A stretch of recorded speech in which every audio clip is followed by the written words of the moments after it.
nearly every government, every central bank in the world has been printing huge amounts of money and borrowing and spending huge amounts of money. It's never happened like this in the history of the world. Never in recorded history have we seen so much excess. I'll call it excess. They think it's normal. They think it's fine. And this has caused many markets to go up a lot. You know, if you want to build a bridge, it takes a long time. But if you want to invest and you have a lot of money floating around, you just go on the internet, and in 5 seconds you can invest in anything you want to. And that's what's been happening, and that's what's continuing to happen. There might be signs that's beginning to slow down. The Chinese seem to be cutting back some, not a lot. Well, not a lot, but they're cutting back. They're not expanding. Other countries say they're cutting back, and the U.S. says, "Oh, maybe we should cut back someday." But in the meantime, there's gigantic amounts of money floating around. It's going into markets. It's going into the real economy as well. It's artificial. If you see some of the things that, the shipping business is just unbelievably hot right now because there's so much money floating around. The bad news is these things always end, and the better they get, the worse they get when they end.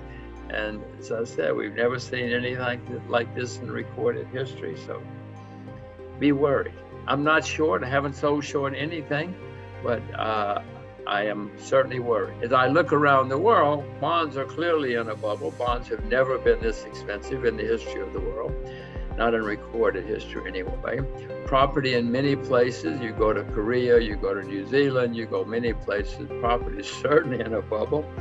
Stocks, many stocks, Amazon goes up every day, Tencent goes up every day, Samsung goes up every day. So some stocks performing a bubble, but many stocks are still not up, so it's not a complete bubble yet. So there you have stocks, property, bonds, all in bubbles or forming bubbles. The only thing that's still cheap, commodities. Silver's down 60% from its all-time high. Sugar's down 70% from its all-time high. Oil is down 50%. These are not bubble numbers when you talk about big declines, historic declines. But with all the money being printed, the asset class in the world that I prefer at the moment would be commodities because they're cheap when everything else is booming. I do own stocks. I do own stocks in places like China, Russia, Japan, other places. But I'm not rushing out to buy unless I find something really good. All right, great answer, Jim. And I want to actually revisit some of the points you made there later on here in the discussion. But just staying at the high level for a moment. Last time you and I talked was kind of really probably about a year ago, sort of fall of 2020. And you were very concerned about these big macro trends back then, particularly all the intervention by the central banks and whatnot. So here we are a year later, and trillions and trillions more, both of monetary and fiscal stimulus around the world. So I guess first off, how much more worried are you now than you were even just a year ago when we talked? I think at the beginning of the pandemic, we probably would not have believed how much monetary and fiscal stimulus would be unleashed in the world in the next year and a half. So again, you were quite worried back then. How much more worried are you now? Well, let me respond partially by saying, what comes after trillions? What are they going to do next? How much? They've already gotten into trillions, which you and I never could have conceived of. Most people could not have conceived of, but they don't want to stop. So I'm wondering what's after trillions? We're going to learn new languages, new vocabulary here in the next year or two if they keep going the way they're going. Well, I said, I'm not short. I know it's going to end badly. If something comes along that's good, I'll buy it. But Adam, I know this is going to end very, very, very badly. To repeat, the better it gets, the worse it's going to get when it comes to an end. I would suspect that when it ends, we're going to have the worst bear market in my lifetime. In 2008, we had a big bear market problem because of too much debt. Adam, since 2008, the debt everywhere skyrocketed, unbelievable. Even China has debt now. China didn't have debt 20 years ago, 15 years ago, but even China has a lot of debt now. Who's going to save us? The Chinese saved us in 2009 because they had a lot of money saved for a rainy day and they started spending it. They don't have a lot of money to spend now. Who's going to save us? North Korea?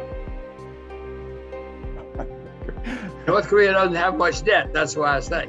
But I don't think they have enough to save us, but I don't think they have money saved for a rainy day like the Chinese. I will say, Adam, it's a good time to be old in America because I don't have to pay for all of this when it comes to an end 10 years, when the bill comes due, yeah.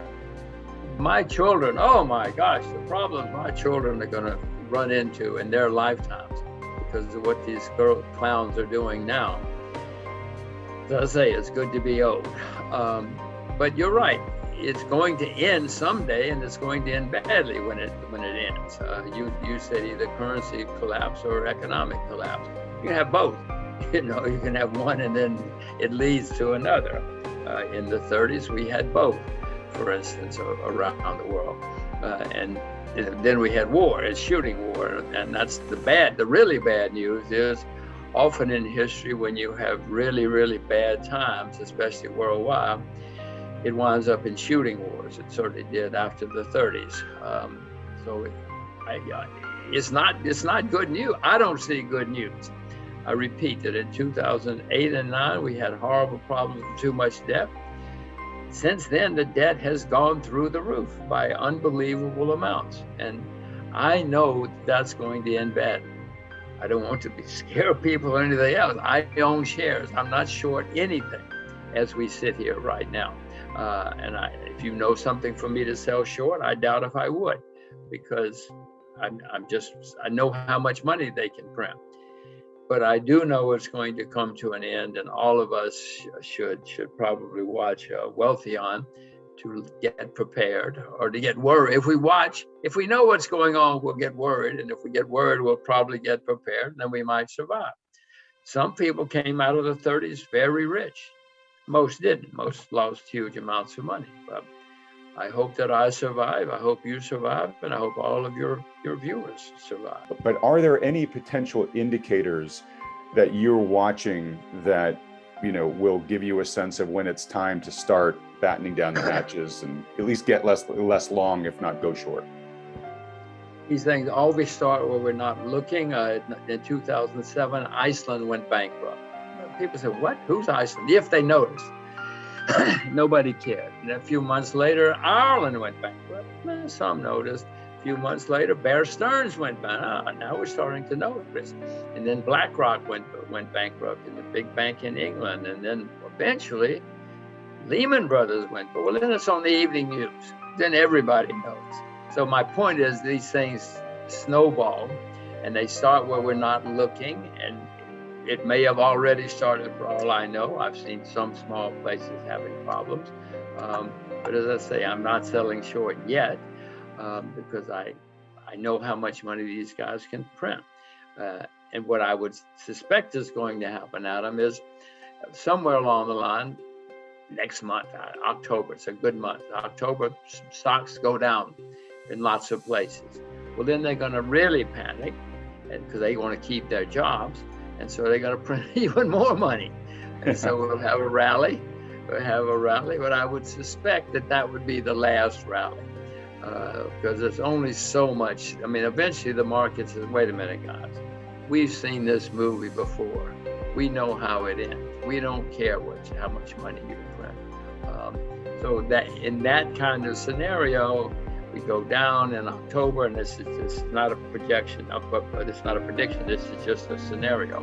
Go down in October, they print a lot, have the big year-end rally, and then 2022 is a serious problem.